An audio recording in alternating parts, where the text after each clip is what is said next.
Hi, இன்றைக்கி ஒரு குட்டி விழாவை பார்த்துடலாமா? இன்றைக்கி தம்பியோட ஸ்கூலில் களிமண் காம்படிஷன் நாளைக்கு இருக்குது. அதனால் களிமண்ணில் ஏதாச்சும் பொம்மையோ இல்லை பொருளோ செஞ்சு கொண்டு வாங்கன்னு சொல்லியிருப்பாங்க போல். தம்பியை வீட்டில் வந்து சொன்னான். சரின்னு சொல்லிட்டு அவங்க அப்பாவும் களிமண்ணெல்லாம் எடுத்துகிட்டு வந்துட்டு என்ன பொம்மை செய்யலாம் அப்படின்னு சொல்லி கேட்டதுக்கு தம்பி வந்துட்டு அதை விநாயகர் மட்டும் செஞ்சு கொடுங்க போதும் அப்படின்னு சொல்லிட்டான். சரி, விநாயகர் தானே செஞ்சிடலாம் அப்படின்னு சொல்லிட்டு அவங்க அப்பாவும் செஞ்சிட்ருந்தாரு. அதுக்கப்புறம் தம்பியுமே கொஞ்சம் ஹெல்ப்பெல்லாம் பண்ணிகிட்டு இருந்தான். அவங்க அப்பா ஹெல்ப் பண்ண சொன்னாரா. அதுக்கப்புறம் தம்பியுமே ஹெல்ப் பண்ணிட்டு இருந்தான். உருண்டையெல்லாம் பிடிச்சி வச்சுட்டு இருந்தான். அதுக்கப்புறம் இந்த பொம்மையை பார்த்ததும் எனக்கு வந்து பழைய ஞாபகம்லாம் வந்துடுச்சு. சின்ன வயசில் நம்மளுமே களிமண் இப்படி தான் விளையாண்டுருப்போம் அப்படின்னாலாம் சொல்லிட்டு நானும் அவங்க அப்பாவும் எங்களோட பழைய நினைவுகள் எல்லாமே ஷேர் பண்ணிகிட்டு இருந்தேன். நானுமே அவங்க அப்பாட்ட சொல்லிட்டு இருந்தேன், சின்ன வயசில் நானும் இப்படி தான் பொம்மையெல்லாம் செஞ்சு விளையாண்டுருந்தேன், விநாயகர் தான் செஞ்சுருக்கேன், பொம்மையெல்லாம் செஞ்சுருக்கேன் அப்படின்னாலும் சொல்லிட்டு இருந்தேன்னா அவங்க அப்பாவும் அவங்க அப்பாவோட நினைவுகள் எல்லாத்தையுமே ஷேர் பண்ணிகிட்டு இருந்தார். அதுக்கப்புறம் நல்லாதாங்க பொம்மை விநாயகர் செஞ்சுட்டு இருந்தார். அது கடைசியில் பார்த்தா விநாயகருக்கு துந்தியை காணுங்க. துந்தி இல்லாமல் பண்ணிக்கிட்டாரு.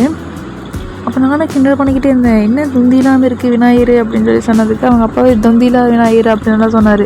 அவங்க அப்பா பண்ண விநாயகர் இப்படி தான் இருந்துச்சு, பார்த்தீங்களா துந்தியை காணும். ஆனால் விநாயகர் என்ன பார்க்க அழகாக தான் இருந்துச்சு. அதுக்கப்புறம் இவ்வளோ தூரம் கிண்டல் பண்ணுறையே நீயே செய்ய பார்க்கலாம் அப்படின்னு சொல்லிட்டாரு.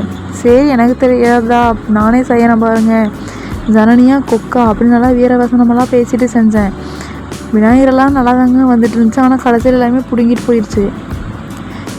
எல்லாமே ஒட்ட வச்சது எல்லாமே கரெக்டாக தான் ஒட்ட வச்சுட்டு. அதுக்கப்புறம் காதெல்லாம் கொஞ்சம் பெருசும் சிறுசுனோடலாம் வச்சுக்கிட்டேன். அதுக்கப்புறம் தம்பியே காதெல்லாம் கொஞ்சம் ரெடி பண்ணி கொடு அப்படின்னு சொல்லி சொன்னங்காட்டி என் பையனுமே காதெல்லாமே கொஞ்சம் ரெடி பண்ணி கொடுத்தான். காது அப்புறம் தும்பிக்கை இதெல்லாமே ரெடி பண்ணி கொடுத்தான். அது எல்லாத்தையுமே அழகாக ஒட்ட வச்சு விட்டேன். ஒட்ட வச்சதுக்கப்புறம் தம்பி வந்துட்டு எனக்கு இதை மட்டும் வச்சா வேண்டாம், எனக்கு வந்து பாம்பு இருக்க மாதிரி செஞ்சு கொடுக்குறீங்களா அப்படின்னு சொல்லி கேட்டேன். அதுக்கப்புறம் நானும் வந்துட்டு சரி வச்சிடலாம், பாம்பு தானே வச்சா போகுது அப்படின்னு சொல்லிட்டு பாம்புமே ரெடி பண்ணி தலையெல்லாம் ஒட்ட வச்சேங்க. ஒட்டினது என்னமோ நல்லா தான் ஒட்டுச்சு. ஆனால் பாம்பு மட்டும் கடைசி வரைக்கும் தலையில் நிற்கவே இல்லை, கலண்டு விழுந்துருச்சு. என்னடா இது கொடுமையாக இருக்குது, பாம்பு மட்டும் நிற்க மாட்டேங்குது அப்படின்னு சொல்லிட்டு மறுபடியும் மண்ணாடாக வச்சு ஒட்ட விட்டுட்டேன். ஒட்ட வச்சதுக்கப்புறம் கொஞ்சம் நல்லா தான் இருந்துச்சுங்க. ஆனால் எப்படியுமே எனக்கு ஒரு குறையாட்டவே தெரிஞ்சுது. என்னடா குறையா இருக்குது அப்படின்னு என் ஹஸ்பண்டை கூப்பிட்டு கேட்டதுக்கு குறையெல்லாம் இல்லை, விநாயகரெல்லாம் நல்லா தான் இருக்கார் அப்படின்னு சொல்லி சொன்னார்.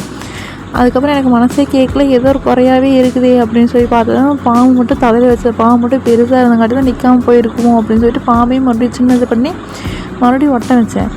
ஒட்டினதுக்கப்புறம் ஒட்டி தான் இருந்துச்சு, நல்லா தான் ஒட்டி இருந்துச்சு. அதுக்கப்புறம் சரின்னு சொல்லிட்டு கொஞ்சம் மண்ணெல்லாம் வச்சு மறுபடியும் மாலை, அதுக்கப்புறம் விநாயகருக்கு சைடில் ஒரு ஒயிட் கலர் கயிறு, அந்த நூல், அதுக்கப்புறம் கையில் லட்டு இருக்கிற மாதிரி தட்டு இதெல்லாமே ரெடி பண்ணியிருந்தேன். ரெடி பண்ணிட்டு திருப்பி பார்த்தா எல்லாமே டாப்பாக நிற்குதுங்க. இதனடா எனக்கு வந்த சோதனை கொடுமையாக இருக்குதே அப்படின்னு சொல்லிட்டு மறுபடியும் இந்த செவுத்துக்கு பட்டி மாவு பூசுவாங்கள்ல அந்த மாதிரி மறுபடியும் மண்ணெல்லாம் எடுத்து அப்பப்போன்னு அப்பி கட் பண்ணி ஒட்ட வச்சுட்டுங்க. ஒட்ட வச்சதுக்கப்புறம் திருப்பி பார்த்து தலையில் இருக்கிற பாம்பு மறுபடியும் பிடுங்கி கீழேயே விழுந்துருச்சுங்க. அதுக்கப்புறம் மறுபடியும் பாம்பை ஒட்டி அதுக்கு கொஞ்சம் டிசைன் எல்லாம் போட்டு கோடாவெல்லாம் போட்டு அப்பி விட்டு கொஞ்சம் கரெக்ட் பண்ணி வச்சிட்டேன். இதுக்கிடையில் என் பையன் என்ன பண்ணிட்டான், நீங்கள் மட்டும்தான் விநாயகர் செய்வீங்களா, நானும் செய்கிற பாருங்கள் விநாயகர் அப்படின்னு சொல்லிட்டு அவனுமே செஞ்சிட்ருந்தான். செஞ்சதெல்லாமே நல்லா செஞ்சிட்ருந்தான். அதுக்கப்புறம் என்ன நினச்சான்னு தெரியல, ஒரு அழுகை, நான் செஞ்சது மட்டும் விநாயகரை மாதிரி வரல அப்படின்னுலாம் சொல்லி அழுகை. இப்போ தான் நீ செய்ய பழகிருக்கே, இதுக்கப்புறம் போக போக வந்துரு விடு, அழுகாத அப்படின்னு சொல்லிட்டு இருந்தேன். அதுக்கப்புறம் மெதுவாக சொல்லி கொடுத்துருந்தேன். அவனும் அதே மாதிரி பண்ணிக்கிட்டு தான் இருந்தான். கரெக்டாக தாங்க வந்துட்டு இருந்துச்சு. கடைசியில் அவன் என்ன நினச்சான்னு தெரியல, விநாயகர் இப்படி ஆக்கி விட்டுட்டான். அவன் பண்ணது விநாயகர் மாதிரி இல்லை அப்படின்னாலுமே நினச்சது வந்து பெரிய விஷயம் தானே, நீ நினச்சதே போதும் விடு, இன்னொரு டைம் விநாயகர் செய்ய சொன்னாங்க அப்படின்னா நீயே பண்ணுவியாமா அப்படின்னாலாம் சொல்லிட்டேன்.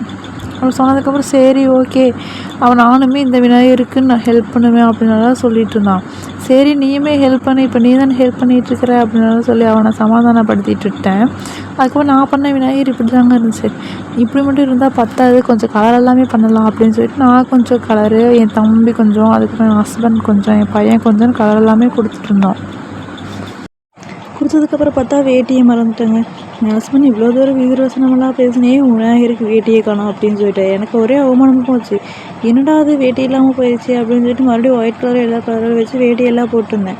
போட்டதுக்கப்புறம் ஃபைனலாக பார்த்தா விநாயகர் அழகாக தான் இருந்தார். நான் செஞ்ச விநாயகர் எப்படி இருக்காருன்னு சொல்லி கமெண்ட்டில் சொல்லுங்கள். என் ஹஸ்பண்டுமே சொன்னார், நீ பண்ண விநாயகர் சூப்பராக இருக்குது, நான் பண்ணால் கூட இவ்வளோ நல்லா வந்திருக்காதுன்னு சொன்னார். சத்தியமாக சொன்னாருங்க, நம்புங்க. இந்த மாதிரி வீடியோஸ் பார்க்க என்னோட சேனலை சப்ஸ்கிரைப் பண்ணி வச்சுக்கோங்க. டாட்டா.